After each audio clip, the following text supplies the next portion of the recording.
Welcome into Celtics Late Night. Ben Vallis here, along with Jake Eisenberg. And Jake, I don't know if you know this, but the Celtics are 4-0. How you doing, man? Boom. Doing good. Man, this is the first one where you really got hit with the winning feelings. This is the good stuff. Like Knicks game, great, but you play kind of like garbage for a portion of the first half, especially defensively, and you right the ship, and you have what's becoming a little bit of a trend now, kind of a third quarter avalanche, and effectively end the game by cranking the screws defensively and having a 3-point barrage from a couple of different players, whether it's Drew or Pritchard.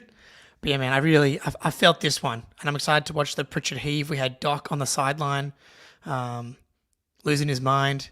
It was beautiful.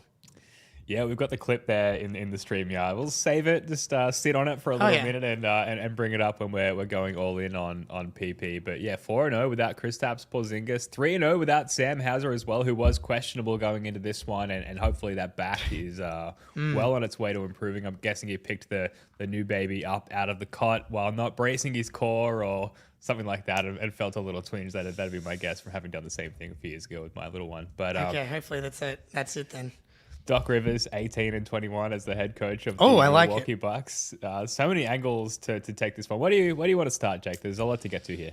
Well, because it's late night and we got the runway here, and Justin in the chat, he's got it. Walshy. Yeah. I think we instant reactions. We started with Pritchard. We're obviously going to talk about Pritchard again. And to Justin in the chat, where is Wayne? Wayne is very late where he is, and he has to get up early for work. So he, every once in a while, will make it for a late night at this time. But yes, we're specifically positioned in Australia to podcast at 2:45 in the afternoon right now. Yeah, it's very late here, which is beautiful. But Jordan Walsh, I think these are his first real minutes. Like, he played in a couple of games late in the season last year where he played in the first quarter and stuff like that. But like, this is game 4 against the Milwaukee Bucks on national TV. And I got to be honest, I wrote for a Celtics blog yesterday about the double bigs and how I don't like them, specifically the double big lineups without Al Horford, specifically the Cornet Tillman double big lineup, which we saw much less of today. And I was like, just let Walshy have a crack here.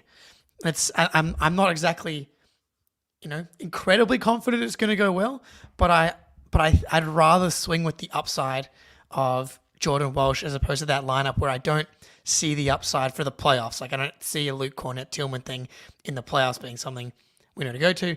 And vindication immediately the next day. Yeah, man. And I got to be honest, I was scared because I put my neck out there a little bit with the take, and it was exactly what I expected theoretically. Missed his threes, that's fine, but active defensively and active offensively on the board. So essentially, we've been saying we need someone to try and beat O'Shea Brissett. What did O'Shea Brissett do? He just tried really hard, was active on the offensive rebounds, and kept the offensive machine kind of rolling. And Walsh had huge play on the offensive boards, coming in, drawing a foul on one possession, and then actually getting an offensive rebound and putting it back in. And I was like, this is who we wanted. We got him.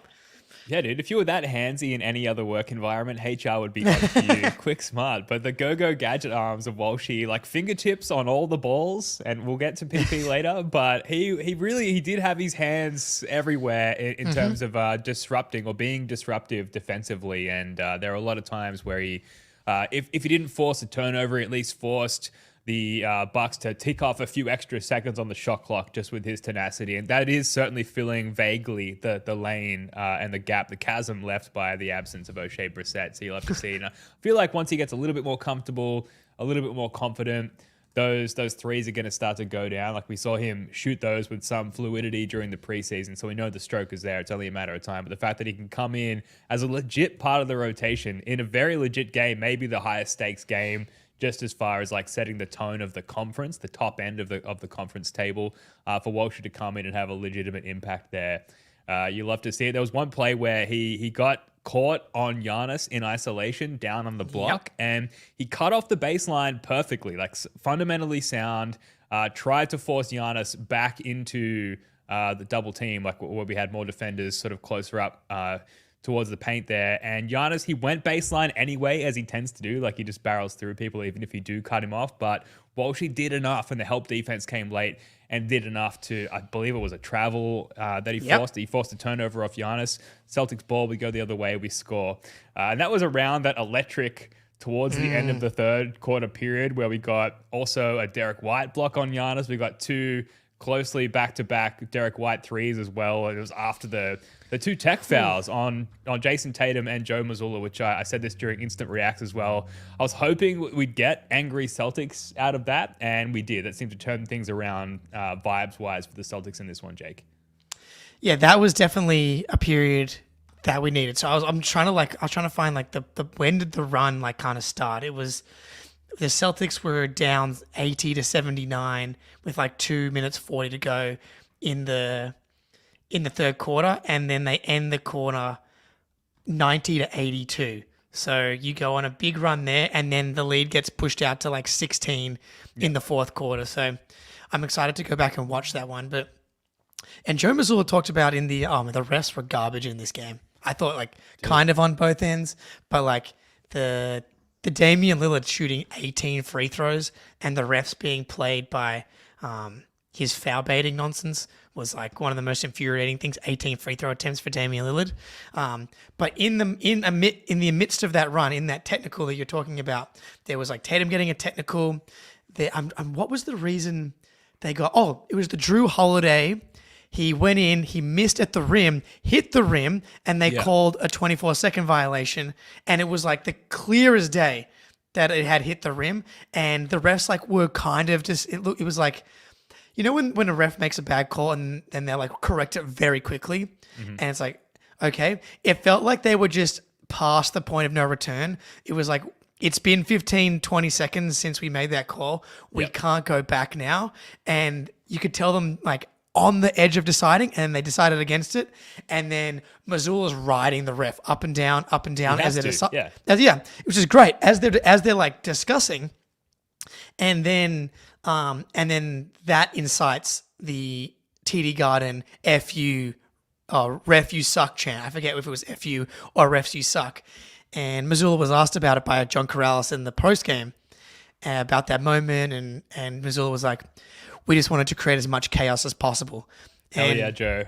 I want to know how much of it was like, was he actually trying to incite the TD Garden to do the refs you suck chant by riding the ref up and down? Or was he just like genuinely just pissed and trying to get them to change the call? I don't know, but it kind of fucking worked. I think it's just chemistry, man. There's chemistry on the court between the players on the team. There's chemistry off the court between the coaching staff and the people in the crowd as well. Like we know what's up. The town of Boston knows ball. Absolutely. And in that case, it was exhibited finally by the people of Boston. You love to see it. And yeah, certainly the intensity was dialed up from that moment onwards. Maybe we can get to this play now. You know, getting into the dying moments of the third quarter. Peyton Pritchard, already 19 points in the first quarter, came out with a second stint, and he's like diming guys up as well because of the legitimate gravity that he had earned for himself with his hot shooting by that point, and ends the third quarter with this amazing heave. Connaughton's free throws makes it a 5-point game. 3 seconds. Here comes Pritchard trying to create some space. Splash!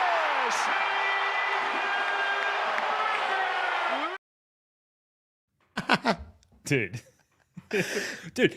full speed, double crossovers. Is it Gary Trent guarding him, who is like a defender who has earned his job throughout his NBA career, and Pritchard just has him in hell, backpedaling full speed. I called it a heave, but he like makes it right up to the edge of the free throw, the 3-point line, and just makes a genuine 3-point fucking laser pointed shot at the end. He's awesome, dude. I'm just watching it one more time on my screen here. There's a guy right behind Doc. So one, it's hilarious because it ends with Doc just like hands on his knees, like looking like he's about to puke. And there's a dude like right behind Doc with just like his hands like this, hands together, and he's just laughing. It's like, you know, we're in Boston and he's just giggling at the combination of Pritchard doing it again and Doc Rivers. Clearly, I imagine was like screaming, don't let Pritchard get the ball. Obviously, he's going to shoot it, and there's nothing you can do. You can only hope to contain Peyton Pritchard end of quarter heaves. I haven't got the exact quote, but Doc was saying, this has just come up on Twitter in the last few minutes, that they had Peyton Pritchard's name circled on the whiteboard in the locker room. Go. Like, don't let him get a shot off at the end of a quarter. And that's exactly what happened, which you love to see.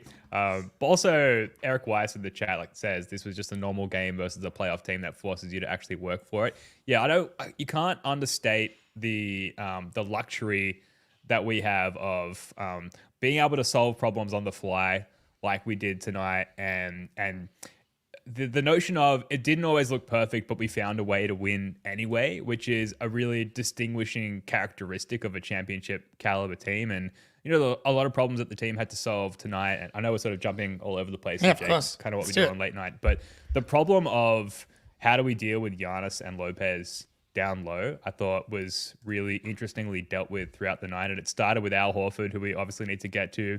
Incredible 38-year-old Dominican god. Just 2 blocks at the rim on Giannis, one of the best players in the last 5 years of the NBA. But then Jason Tatum on Brook Lopez as well. And the timing of the help coming over to Giannis and helping off of Lopez and vice versa down low when we needed to. And that's a really problematic position for any defense to be in, where you've got Giannis back to the basket on the block, where he's a mismatch on basically anyone in the league. And you've got Lopez, who can sink down into that dunker spot. He can pop out to the 3-point line. And generally, he's just a huge strain defensively all the time. And I felt like the Celtics really found a way to nullify that look for the Bucks as the game went on, which sort of only compounded the offensive scoring run that they went on late in the third quarter. Yeah, this was a classic case of you need your defense for your offense. I think Spoonie said that on Instant Reactions. They were just really struggling defensively in the first half, and they haven't been great defensively to start the season. 13th coming in tonight, where they held the Bucks to 108. That's probably going to improve their defensive rating a little bit. But second half, how many points did the Bucks have? The Bucks had 52. So yeah, that's a good number right there. And statistically, 25% from 3, forced 8 turnovers in the second half as well. And this is becoming a little bit of a trend, happened in the Pistons game a lot at the back end of last season, where it's they're kind of playing a little sloppy, not super locked in defensively, and then they crank it up and the game's over essentially. It's exactly what happened against the Pistons. They waited until very close until it was not enough time to actually make the comeback. And I actually said it on the playback stream. I'm it's actually better for this team to go down early because you want more time to come back. But this team, when they do tighten the screws and when the defense is feeding the offense like this, and you've got Derek White hitting back-to-back threes, and Peyton Pritchard's apparently going to shoot 80% from 3 this year.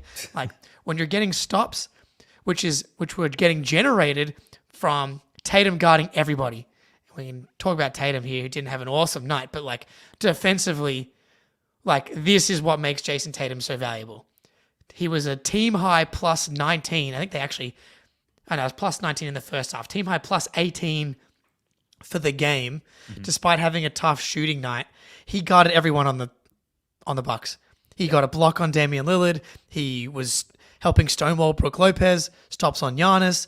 Bobby Portis was trying to score on him. He forced a travel on Bobby Portis. Gary Trent and Taurean Prince don't really have a chance, obviously, against Tatum. That versatility, there's 2 or 3 guys in the league that can do what he's doing. It's Bam, Anthony Davis, Tatum, even OG. I'm not sure if he's as versatile as Tatum is.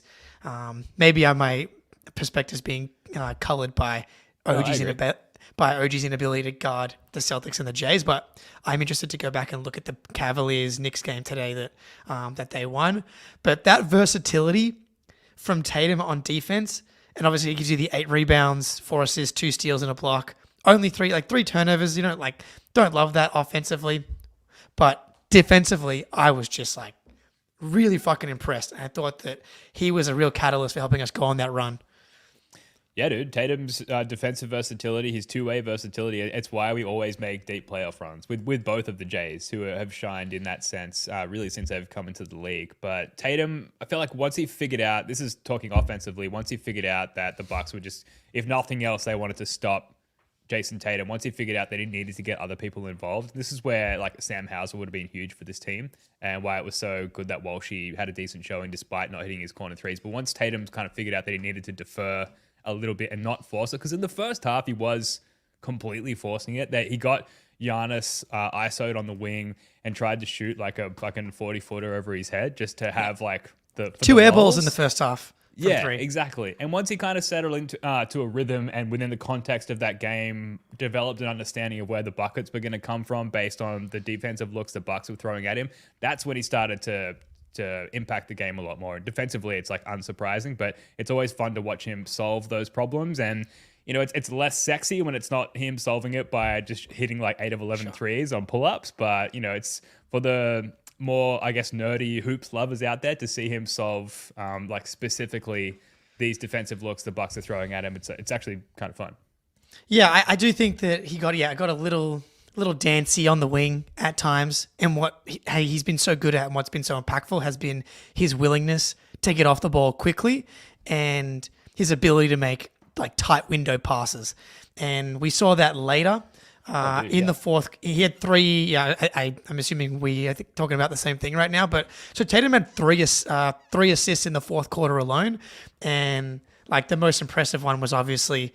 I'm just watching it here because I want to like remind myself exactly what happened. Yeah, Lopez kind of like poked it away from him, and then it was like Tatum gets downhill, Giannis comes over to help, and even with the slow motion replay, you could barely make out the pass that he made. He was like mid dribble, just like finger tapped it to Horford, who was able to put in the hook shot. Just high level pass. Yeah, it was amazing. I blink and you miss it. Keep your eyes open, apparently, and you'll miss it, which I did twice, even on the slow motion replay. But yeah, like we say, he always finds a way to impact a game, even if he's not shooting well. And that's what makes his good shooting this year, this game being an outlier, so fun, is that like we know how effective he can be shooting quite poorly, rather, for an entire season. And now that his shot appears to be fixed. Like the 1-3 that he did make, like Does it appear to be fixed? Well, I mean, the least, I felt like his shooting motion still looked more fluid than last year. At least it looked consistent with the last few games. It was more his shot selection that I didn't like. But anyway, I thought he was feeling like everything's going in now. So I fixed my jump shot. And now I'm Steph Curry, and that's what it felt like a little bit today. So like, I think the shot selection thing with Tatum is absolutely a thing. Like if you can just like only take good 3-point attempts, those are the like. Then we're going to be cooking with gas. They showed a ton of help with him today. The other assist he had earlier in the quarter, it's Bobby Porter's on him.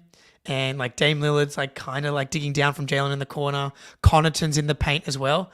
And then he finds Pritchard over in the corner with Drew Holiday setting like a screen on, who was it there? Yeah, on Taurean Prince. It was like perfect. That's going in underrated plays, like no doubt. But just another like high level read where the gravity is just always going to be there.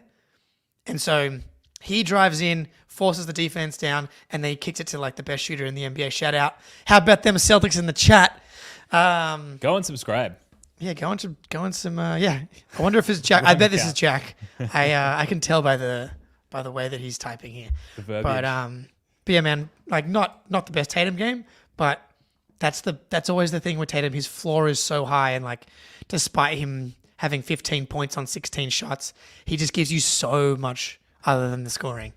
He was getting mauled as well and clearly frustrated. We talked about the text, but just the disparity in the foul calls, the lack of thereof on our side. And you talked about it with Dame Lillard, but it was like 7 field goal attempts and 33 points, which is fucking crazy and egregiously war crime-ish. But for Jason Tatum's sake, clearly frustrated.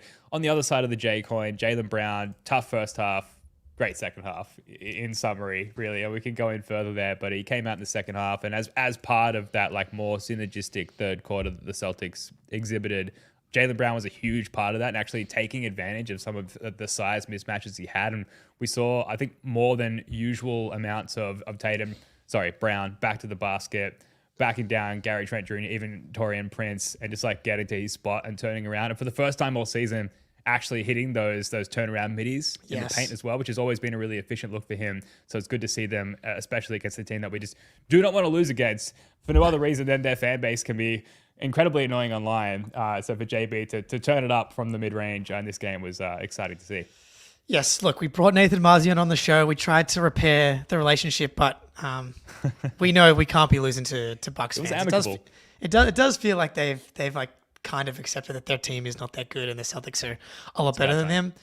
Yeah, it is about time. But yeah, nothing like gets your mid-range jumper fixed like being guarded by Taurean Prince, Damian Lillard, and Gary Trent Jr. if you're Jaylen Brown. But yeah, man, it was kind of a rough first half. 2 for 8, 0 for 3 from 3. I will say he has been good at like kind of doing some other stuff. Like even though his kind of tunnel visionness can be quite loud when you're watching it, he still had 4 rebounds and 3 assists in the first half. It was the 3 turnovers that were really frustrating because you had 7 turnovers as a team in the first half and 3 of them were from Jaylen. But in the second half, he was like absolutely nails, taking advantage of Tatum's gravity. 8 for 11 from the field. Again, 5 for 8 from the line. Look, I know that's only 63%, but Jaylen going, 71% on 14 attempts from the line. We absolutely love that. And then only 1 turnover. So like he was a buckets machine. And that, look, when it comes down to it, is Jaylen's like biggest strength. Is that he's a 6'6" buckets machine. And there aren't a lot of guys in the NBA that can guard him because typically they have their best dude on Tatum. And so when he's able to take advantage of those types of defenders, like, man, it was like classic seal hunting. Whether it was Dame, Prince, or Trent, it was like he had one just like wide open that looked like I imagine a shot he's hit over Peyton Pritchard a million times in like one-on-one in the Auerbach Center. But yeah, I was really impressed with his ability to turn it around in the second half. Yeah, and because those turnovers in the first half were a problem, and I was looking at the cleaning the glass, like points in transition stats at halftime, and should have taken a screenshot, but it was something like 180 points per 100 off steals in transition for the Bucks on low frequency. Obviously, they weren't generating that many points out of it, but that's obviously a very efficient look for them. And we were just like coughing up the ball so much. They ended 140 points per 100 possessions in transition off steals, good for 56th percentile. And again, low frequency. They're not obviously generating 140 points in total. Yeah, I digress. But sorry, I'm just looking at the stat. That just seems incredibly high still. But again, very low frequency. But we shut off the turnovers in the second half. Huge part of that was Jaylen Brown and Tatum just not coughing up those uncharacteristic turnovers. Like it was very evil Jaylen there in the first half, as we've sort of come to call him when he looks like that through stretches this season so far. But yeah, huge turnaround and very much needed. Speaking of turnarounds, Drew Holiday didn't get off to a great start of the game, but overall, I would call this like maybe his best performance in a Celtic uniform this year, at least. Yep. And what better opponent to do it against than the Milwaukee Bucks? Huge down the stretch. And in the fourth quarter, let me see if I can bring up the fourth quarter stats, Jake. But he really just put a lid on this one. Yeah, he was 3 for 4 in the fourth quarter, 8 points and 3 big buckets. He had the and one on Pat Connaughton, which we talked about, like very reminiscent of Eastern Conference Finals and ones on Siakam and Obi Toppin. Just like his ability to bully guys down low and like in crunch time moments, guys like don't want to let him get all the way to the rim. And he's just so strong. He's great at finishing through some of that contact. And then he just had that saucy one where he crosses up Taurean Prince and gets straight to the rim and just like flips a little shot over his head. And then we had the last play where Tatum hits Holiday coming around a screen and he just buries a 3. Like he is nails. Man, he's a funny player though, because like he has these weird moments. Like he had a few of them in the first half where it's like, what are you doing there? Like he'll like try and get a loose ball, but like he won't. And he did that last season at times, and I felt like it was completely gone in the playoffs. But yeah, T in the chat are even Jaylen and CTE Jaylen the same. Yeah, those are the same. You can call it whatever you want. I like evil Jaylen a little bit more personally.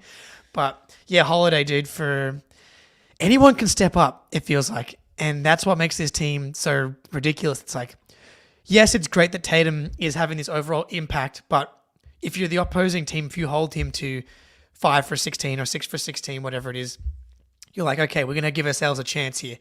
And then the next thing you know, it's Drew Holiday going off for 20 plus points on like ridiculous efficiency, while also drawing charges on Giannis on the other end. Like, not perfect on Giannis. Like, there's limits to his power, but his ability to, when it mattered, when they were tightening the screws, really like, like, it was part of the avalanche, and Giannis was feeding into that. And so, he was fantastic, man. Great game from Holiday. Great game for the role players, really. Yes. We talked about Tatum having to figure out that he needed to defer in this game, and that all the role players completely stepped up. Pretty decent Derek White game as well. Not necessarily glancing at the box score, only 3 of 10 from 3, but his threes were insanely timely and necessary. Yes. Like, really the spearheaded Classic. the initial run. And then obviously the block on Giannis at the rim as well is incredible. Such classic Derek White there also. We want to talk about the bigs off the bench a little bit. Again, something that'll be fixed by Sam Hauser coming back. Get well soon. Rest in peace, Sam Hauser. And Kristaps Porzingis. Kristaps, amazing that we're doing this without Kristaps. Like, it's easy to forget because they're so dominant without him. But Xavier Tillman, another lackluster showing. Luke Cornett, we weren't really getting much from him. It really just goes back to Al Horford, like, please never leave us, Jake, because without Al, like, what are we even doing? You can't retire Al. I'm sorry. You just are not allowed. And I was saying on Instant Reactions, like, if you're a Bucks fan or a Sixers fan, you had to be thinking like 3 years ago, like, this is almost over. There's no way this man at 36 years old, who is switching on to Steph Curry and shutting down Giannis in the 2022 playoffs, dunking. Oh yeah, dude, the moment. Elbowing him in the face. Game 4, Al going off for 30 on like 90% true shooting. That guy at 36 years old can't be here for that much longer. And he was our starting center for the entire playoffs and was absolutely nails. And again, like, I know we want the Al Horford replacement to be Xavier Tillman. We're talking about, we'll stick positive for a second here. Al Horford, the 2 blocks, like, you just can't retire. I don't know why he would, considering he's still one of the best big men in the NBA. Like, that's not contextualizing age. That is straight up one of the best big men in the NBA. You still got it. 2 of 2 from 3 as well. Yep. Like, it's just 10 points. Very effective on both ends. 10 points, 4 for 5 from the field, 5 boards. Like, the fact that he's able to guard Giannis and Embiid still at this age is absolutely out of control. Tillman.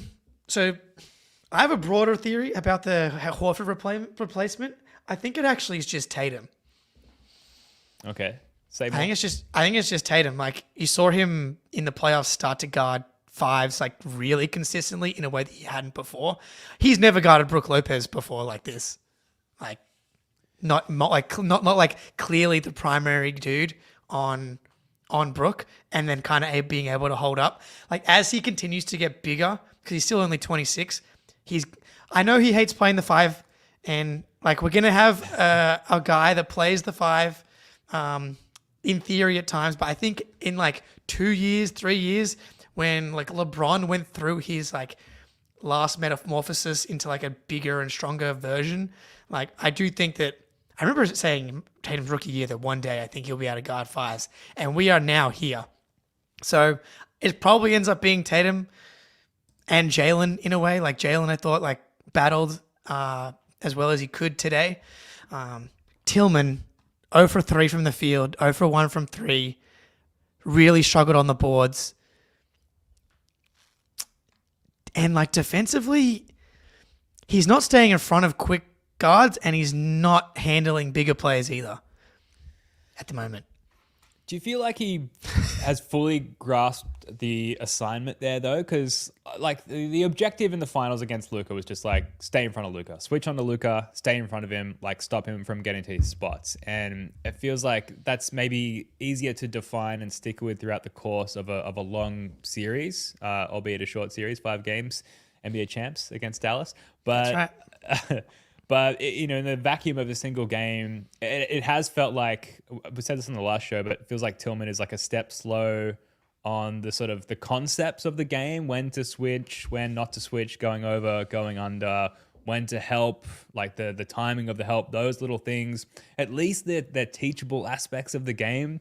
This is like the massively optimistic take from my standpoint of like he can be taught and under the tutelage of Al, who is at least to some genetic degree being cloned off of. So maybe the capability is there. Like how many times are we going to confuse Tillman for Al and vice versa? But yeah, I do feel like a lot of these are like teachable aspects of the game, which through experience, it's easy to forget how young Tillman is as well. And through like film study and things like that, maybe Tillman could wrap his head around. But then again, that's a tall order. It's a tall ask, and it's a lot to pick up throughout the course of a regular season as well. So it's by no means a guarantee. But it's a steep uphill climb for Tillman. There's a lot to learn for him to even be close to an Al replacement, let alone like a legitimate Al backup, which we needed tonight. Like we did see a fair bit of Tillman on Giannis when Al went to the bench. He is old, unfortunately. He does need his rest. Take it from me. And we needed Tillman to have some stretches of defending Giannis, and he just by no means held up in any way, shape, or form on either end of the court. And he missed his corner three opportunities as well. So tough one from Tillman. Damn, scathing from Ben. That was hate good. To say it, but like, what else? What else can you say? Like, he was shit. Yeah. It's not good. Look, this is apparently this is clearly the issue with cloning. It is still not a perfect process. That's right. Like, try again. Try again. Back to it. What was that? There was the sheep that they cloned, like one of the first ever clones. I forget what they called that sheep, but that's kind of what we're looking at so far, is that version of cloning. But I think you're totally fair. Like there's no reason to panic right now. Yeah, we're still early. Like there's even before he was traded to the Celtics, there's plenty of tape of him moving his feet, staying with quicker players on the perimeter. I think it's possible that he had the knee scope. How much time did he have to like condition, get in shape? Like that, I think that could be part of it. And then again, as you said, hasn't been with the team that much.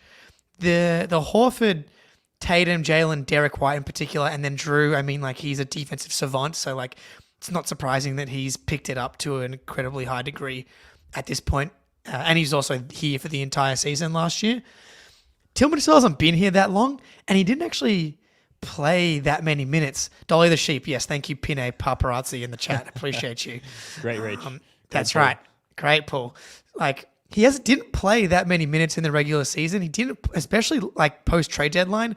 They didn't play a ton of like locked in meaningful minutes anyway because they had wrapped up the 1 seed. In the playoffs, they didn't really play that much until the finals. Like we've only seen him in very limited minutes so far. So definitely not like panicked, we got to make a move, like Jaden Springer for do up Wreaths back on the menu type of thing. I'm not thinking that's going to solve our problems anyway, but just like we're just calling it how we see it. And right now, defensively, hasn't been awesome. He's made a couple of nice plays here and there. He had a nice sequence in the Pistons game where he got to a loose ball first to the floor and then like got an offensive rebound and got to the corner. Like the part that like staying in front of Dame Lillard, okay, tough ask.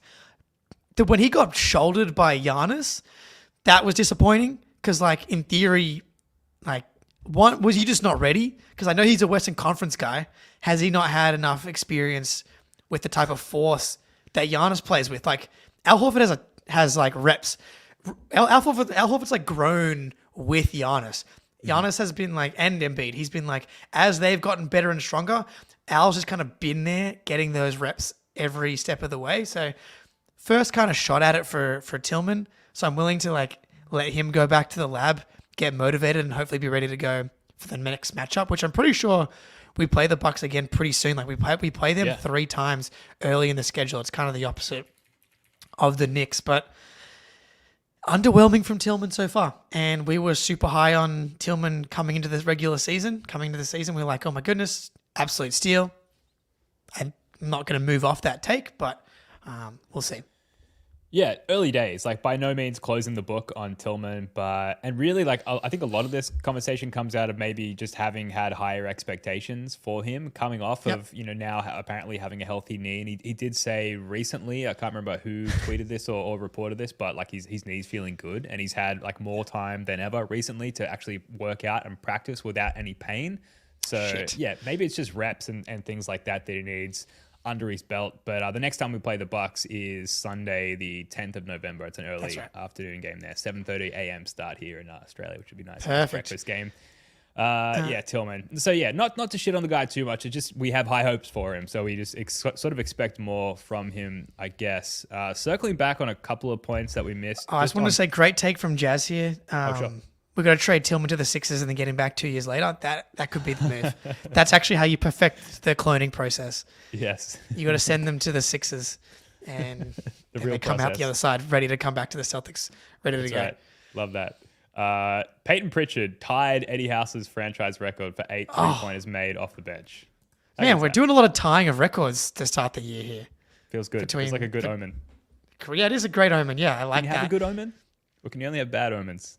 No, you can have good omens. I think omens are a spectrum from the apocalypse is on the way to Peyton Pritchard is about to win Sixth Man of the Year would be, I guess, the other end of that spectrum. Peyton Pritchard, dude, I mean, this guy's on a fucking heater. Mm-hmm. And, like, that was my other take after the Pistons game. It's like, if you're not going to play one of the other perimeter guys, why is Peyton Pritchard playing 19 minutes when he's 5 for 7 from 3? This is exactly why. Because he is a monster, dude. 28 points, 10 for 14. And it's just like, it's the rebounding. 2 steals, 3 assists. The guy's just straight up awesome. Noah Dalzell, friend of the pod, like, calling her shot that he could be an all-star one day. I was like, hey, man, that's hot. That's spicy. I'm not sure I see it. But when you see games like this, if he's going to be like this capable, like, range, like the range he has on his pull-up threes, not just the catch-and-shoot threes as well. Mm-hmm. Like, I don't know. I'm not sure I can, like, get all the way there, but he's got to be, like, a legit front-runner for Sixth Man of the Year. Yeah, I was going to say, I don't know when the initial rankings come out, but it's got to be, I guess, a couple of weeks from now. We're still only, like, 4 games into the season. But, early returns suggest that Peyton Pritchard has got to be well and truly up there. He's just been so productive and efficient in his production off the bench. And, like, first half, with both Jays shitting the bed a little bit, absolutely necessary. That was one of my thoughts after the first half was like, I don't love that we're only in this game because of Peyton Pritchard, but I also kind of do love that we're only in this game because of Peyton Pritchard. The fact that it was just like cooking and the frustrated looks on Doc Rivers' face, and that we saw it earlier on the clip that we ran, but just head in hands, bent over in front of the bench. Like, there's no better sight in the world than a frustrated Doc Rivers, who, as a reminder, is now 18-21 as head coach of the Milwaukee Bucks. I hate to see it. It's terrible news. 1-3 on the season. Peyton Pritchard is currently second in Sixth Man of the Year odds, behind Malik Monk at 9-1. So it might be time to load up on that one. Oh yeah, but yeah, dude. It has to be so demoralizing because, like, you come in to play the Celtics and it's all about Jalen and Jason, and as it should be, and for those two guys to kind of struggle in the first half, and then for Pritchard to go off for 19, like, you can kind of live with Derek White. You can kind of live with Drew Holiday. Even Al Horford, the Bucks are well, seasoned in the experience of Al Horford doing bad things to them. But for Peyton Pritchard, even they used to have Sam Hauser doing. Oh no, I just got Sam Hauser mixed up with Grant Williams in Game 7. Uh-huh. But Peyton Pritchard to be the guy to come in now and be the one that rains threes down on the Bucks, because how many times have Bucks fans left the Celtics game and been like, that won't happen again? It's like, it's always a new version of the same story. And the Celtics put up 47 threes tonight, 38% from 3. And Peyton Pritchard is the dude that puts in most of them, really. Like, eight threes. 8 threes. I know, man. It's the best. We did have a great Hauser game in Milwaukee sometime last year when we sent no starters, and it sort of ended with Hauser hitting that pull-up 3 to, I think, send the game into overtime. Yes, late. I think it was the year before. I think it was the year before. Right. It was when Grant like pump faked out of a 3-pointer and fell down. Yeah, right. And the game ended. Yeah. I'm Pretty pretty sure that was the one. It was awesome. Yeah, man. So I think I've pretty much cooked all of my takes and initial reactions to this one. I know you've got some KP stuff loaded up in our little clip zone here. So, yes, I think this one doesn't have sound. So we saw a video of KP warming up today, and he looks like, pretty fucking good, man. So shooting threes, doing some backpedaling. Look at that. Look at that burst. Yes, once he backpedals, and then boom. Is it the left ankle or the right ankle? It doesn't matter. He's moving like as normally as you could ask for. Like, he's getting a legit workout in here. Like, Oh boy. by kind of like really pressing off the ground and like accelerating. Like, when I saw this, you hadn't seen that yet, right? No. How do you feel? Pretty fucking good, if I'm honest. Immediately my mind went to like, let's not rush him back. But then Yeah, of also course. like ultimate anxiety mode. But then immediately after that, like we've got to get some rest for Al. We're overplaying Al. We've got to rush KP back as quickly as possible. So of course my mind immediately just gets tied up in a knot of stress. But zooming out a little bit, it's great to see the big fella looking pretty good out there on the court. Dude, that's so encouraging. Obviously, we don't know what the progression is for him to get back on the court, but to see him moving like that, like when we were in the playoffs, we couldn't get a single video of him. Like they were so under wraps with everything. Obviously, it's not as big of a deal because it's just like the regular season. To see him moving like this has me very, very confident and comfortable with where he's at right now. I would still not expect to see him for a while. But to see him look like that on October 29th here in Australia, that is way ahead of schedule. And so in my head, I have him ramping up like 3-ish games before Christmas. And then like Christmas is like his normal minutes load. And then it's like Merry Christmas. He just bombs 8 threes on the Sixers. That's kind of like the way I envision it. Does that sound good? That sounds pretty good. That sounds great. More. Don't stop, Jake. Yeah. Well, he delivered a beautiful Christmas present against the Lakers last year. He was awesome. That's true. Last year, I remember like he had that like follow-up dunk and then like superhero posed and flexed afterwards. But yeah, man, I thought that's like incredibly encouraging. Yeah, I don't really have anything in particular afterwards. I didn't love the garbage crew at the very end, but I think that's going to be a trend. More Jordan Walsh, man. I think we probably see him as part of the rotation now. Like against the Pacers, that does not seem like the team you want to go double big Cornet Tillman against. Mm-hmm.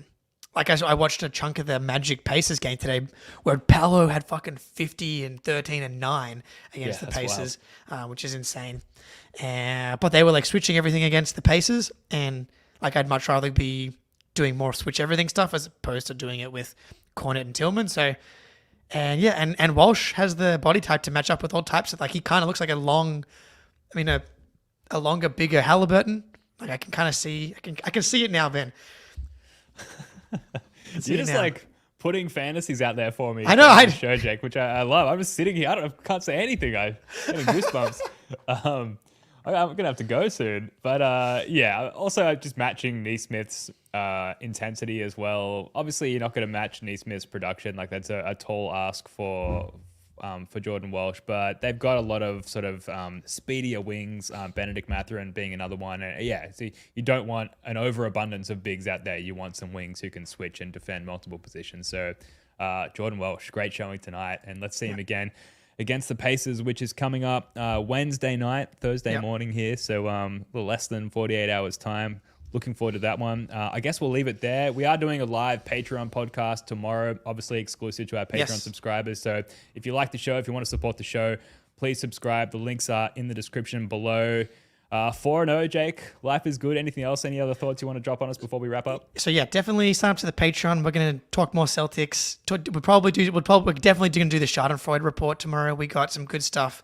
Yankees are down 3-0. Bunch of other stuff happened tonight as well. So we're going to do some shitting on some other teams. One thing that I have in my notes that I didn't talk about, Joe Mazzulla's challenge strategy.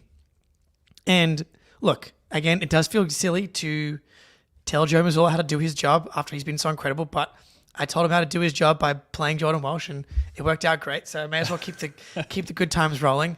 So Joe is like pretty, like if he's like very comfortable doing a challenge very early, even if it's like very early in the first quarter. He did it on an out of bounds play today, and then second challenge he used on the Al Horford goaltend.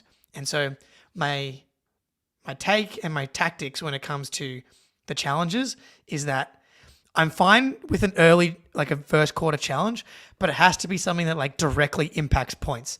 Because he did the challenge and it was on the out of bounds play, and then Derek White and Drew Holiday was like threw the ball to Damian Lillard, which was like, completely out of character. But unless it directly leads to like points coming off the board or on the board in favor of the Celtics, then I don't think you should be using it like in the first half, or unless it's like for foul trouble purposes and it's obvious, because we really needed the challenges in the second half. And yeah, that's my take. Like it should have to be with points coming on or off the board very early. My take is you should get unlimited successful challenges. Why penalize a team for having multiple successful challenges of shoddy refereeing, which is what we saw all game. But yeah, Joe, like I agree with you, Jake, but Joe he always talks about like winning on the margins, and any opportunity to get an extra possession, which is what he got with that first challenge, like he's going to take it. But yeah, maybe he needs to use them a little sparingly, given that we don't have unlimited successful challenges. It's a tricky one because like you never know, the refs just might start being good for the rest of the game. And then like maybe you don't get to use both of your challenges. Like I understand the theory of like, if you see an out of bounds play that's like very clear and obvious, then it's just bang, take it, and you get yourself an extra possession. Mm-hmm. It's kind of taking it off. I feel like you're playing it's like conservative versus a bit more aggressive with your challenges. Like holding them, like in case it's a closer game, can be more valuable. But I know Joe also kind of believes that points in the first quarter and possessions in the first quarter are equal to points and possessions in the fourth quarter, which is technically true, I think. But I know like my brain and body and emotionally, I completely disagree with that. Yeah, we just know Joe is just waiting for any opportunity to naysay the refs as well and prove his rightness and hoops purity and ethical approach to hoops over the refs and anyone really at any opportunity. So he can't restrain himself, which I guess is the main takeaway, but definitely needs to be a little bit more conservative there. All right, folks, we're going to wrap it up there. We're going to be back on this channel, on the Patreon side of things, like we said, tomorrow, then back with another instant reaction show. And Jake's got something to say here. I'll just say late night as well after the Pacers game as well. That's perfect. And then probably around 9:30 p.m. Eastern, I'm going to hop on playback after we do the Patreon pod and just jump around League Pass for an hour or so. So awesome. Jump on there as well. Hell yeah, sounds good. Yeah, you can find that link in the description below. Hit that like button, folks. Jake Eisenberg, love your work, man. Until next time, go Celtics.